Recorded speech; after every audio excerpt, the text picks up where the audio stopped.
So tragic. What is up, guys, and welcome back to the channel. Welcome back to the vlog.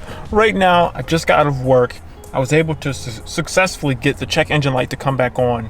If you guys don't know, previously a check engine light came on. I reset it. I wanted to see it come back on because I know the problem is it's an O2 sensor, but I wanted to see if it would come back on. So driving the car around for a couple days, the check engine light did come back on, so at least I know the O2 sensor. So that's good, that at least I know that's the actual problem. I'm going to change that, but yeah, I don't know. In this video, I'm going to be talking about all the small things that are wrong with this vehicle when I bought it. Because, like I said in my previous videos before, when I bought this vehicle, it did have some problems. I knew that when I initially bought it. That's the reason why I got it for so cheap. But it's just a list of different things that's been wrong with the vehicle, and as I've been going through the list trying to fix each and everything, because there's nothing major like super wrong with the vehicle. Like it's totally fine. It's a running, driving, inspected, like totally fine vehicle. It's just small like nitpicky things I want to fix before the winter time, because that's when I'm going to be using this car as my 100% daily. It's going to be my winter car, so I want to make sure everything's fixed with that. But this should be an interesting video I know a lot of these type of problems are common problems that other people have had, so hopefully this will be informative for some of you guys. But yeah, I have an O2 sensor ready to be installed. Without further ado, let's jump into this video. Just now leaving a Advance Auto store. I'm just now leaving the Advance Auto store, and my suspicions are correct. So I wanted to make sure I had someone else just look at it and read the code. So it's a bank 1 actually, so it's before the catalytic converter. It's not bank 2. So good thing I have the 1 O2 sensor. I'm gonna fix that one, and then I'm gonna refix it up. That makes a whole lot more sense what the guy was saying. He said the connectors were a little bit messed up, but yeah, we can get that fixed. All right, guys, so the first thing, like I said before, is the air filter. The air filter is basically it's pretty much trash at this point in time. I knew that when I bought the car. I was gonna buy like a K&N air filter. I was actually thinking about doing a cold air intake, but honestly, this is a 3.7 liter V6. I don't really care. This thing it isn't fast. It isn't meant to be fast, so I don't really care about that. So I'm just gonna put like a normal stock air filter back in here. Just want something a little bit better than what I have in there right now. Show you guys real quick. Get this bad boy open.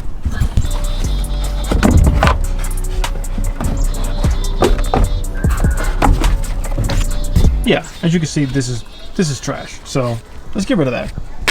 And the new one's in there now. So much better. So clean. So put that in there for right now. Since we're underneath the hood, let's talk about the other major thing that's wrong with the car, and that is the AC that's in this thing. I've done videos on this before. I've tried to fix it. First, I tried to recharging the AC, which the AC lines are back there. Tried recharging it. It is holding pressure, or it's holding refrigerant. So that wasn't a problem. Looking at the compressor does spin when it's fully on. So I don't know, maybe something's wrong with the compressor, but it is spinning. I did notice that it does like kick on. I checked fuses. All the fuses seem to be fine. The only other thing I could think of is maybe there's something wrong with, I don't know, one of the lines. I'm not sure. But yeah, that's like the biggest problem. So right now the AC is not working, but it could be a lot worse. I mean, for what it is, it does suck because it's hot out. Would like to use the AC, but it's not the biggest problem in the world. That's like one of those projects that I can probably get fixed down the line. I'm not really too concerned with it for right now, as long as it's not affecting anything else. I think it's okay, but it is more of an inconvenience if anything. The other thing that was wrong was the headlights. One of them was out. I just ordered. These are some HID. What are the HIDs? These are some HID replica bulbs that are in here. I just ordered some new ones. I believe that one went out. This one's going out, but I have a replacement for it, so I can just swap it out when it does go out. I have it inside the car, so that was another quick thing. It was just it was another quick thing that needed to be fixed, but you know, I did it. So yeah, that's one of the other things. And yeah, if you're wondering what this is, yeah, there's no hood latch, so I'm using just a wooden prop to kind of hold the hood up. I mean, I guess I wouldn't really list this, but it is part of it, I guess, if that makes sense. Now, the other issue is the window. which when I bought it, the guy said that the driver's side window, sometimes it would go up and down, but you would have to like help it out a little bit. This was probably one of the more tricky things that I had to figure out how to quite fix. I could tell that the dude took the door, all this off before because of it, the way it was put back on. I could tell like he took it off at one point in time. The reason why this is missing because of, he must have, when he took this off, he must have lost a little cap for this, because there's caps on all the other doors. Locks, it's just not on the driver's side one, so that one was taken off. So yeah, so what I had to wind up doing was I took the whole door panel off. Now this is a problem. Well, okay, my problem was a little bit different. I was looking online, a lot of different forums, different people having similar problems, but I don't think it was quite the same one that I was having. The problem that I was having is that it was working fine, and then out of nowhere, when the window was like slightly down, it wouldn't roll. It was rolling back up really slow, and then when it was up, it wouldn't roll down anymore. Now I could hear the motor turning on. It sounded like it was turning on. It just sounded like it was stuck. I can feel it like it was moving up and down. Similar feeling like if, you know, in the wintertime, if your window gets frozen, how, you know, you press the button, you can hear it turning on and everything. It's just stuck. So I was like, okay, it's not like there's a fuse broken or something's broken. Like there's power going to it and the thing is moving. It's almost like it's stuck on the track. So I took the door panel off, which is actually a lot simpler than what you would think. There's just a screw there, there's a screw in the corner, and I think there's a screw in there, which this is the reason why this is broken. Take those screws off. You can use a pry tool and basically pry this. There's some clips that are holding this in place. You take that off. Once you take this off, there's like the locking mechanism that's going to the lock. There's like a long metal, I guess, pipe, not really a pipe, just string that's going to the lock. You have to unlatch that from that, and you can pull this whole thing off. I didn't even really have to do all that. I was able to just remove it slightly enough once I removed all the stuff, and I can reach my hand behind, because there's the speaker stuff that's behind here and the wiring for this switch. I was able to reach my hand in from right there. I could feel on the track of where this was going up and down. So I was able to turn the car on, everything was still hooked up, I didn't disconnect anything. I was pressing this up and down, and I was feeling where the track was. I put some WD-40 on the actual track, and I kind of like helped it go up and then let it come down, and then that seemed to have fixed it. I was able, basically what I had to do once I oiled up the actual track that it was on, and I kind of helped it physically with my hand, it just knocked it loose, and now it's able to roll up and down freely again. So it looks like this problem, it may happen more than one time, because this guy did it before, I did it once, so it might happen again. I'm not sure, you know, if it does, it does, if it doesn't, it doesn't, but at least I know that's one of the problems that I had to figure out how to quite fix. I know some other people were saying, like on the forums, that if it, like, I believe this is for like the older Grand Cherokees, for like the ZJs and stuff like that. They said that there could be a problem where there's like a bypass. I believe they said it essentially thinks that you have like your like child safety lock on or something, but I think that's not for your driver's side window. I think that's for like your other windows. But they said you can disable that by like, there's a wire in here you can snip. Yeah, but I know that's for a completely different problem, but this is what I had to do to fix this problem. The other small thing that was wrong is this is not the stock head unit. Obviously this is some weird other aftermarket one, but this thing is literally just in here, like it's not even fully in here. I need to fix that. For right now I'm using this Bluetooth receiver, which I used inside my old Jeep Wrangler, and it works fine. I'm not too concerned about this. I will try to like make this fit in here better. It's just because it's moving around a bit. I need to make that fit in there better and just kind of figure out a better system for that. But yeah, that's like, you know, another small thing that's kind of wrong with this car. And the other thing that's wrong with the car is the passenger side airbag light. Now, this I've researched a lot. I've done a lot of research, looked at a lot of people, the videos, a lot of the forums, a lot of different things. So let me tell you what I did. I looked underneath the seat, make sure there's nothing underneath the seat hitting the actual sensor. I tried disconnecting it, reconnecting it, disconnecting every single thing that's underneath the passenger seat.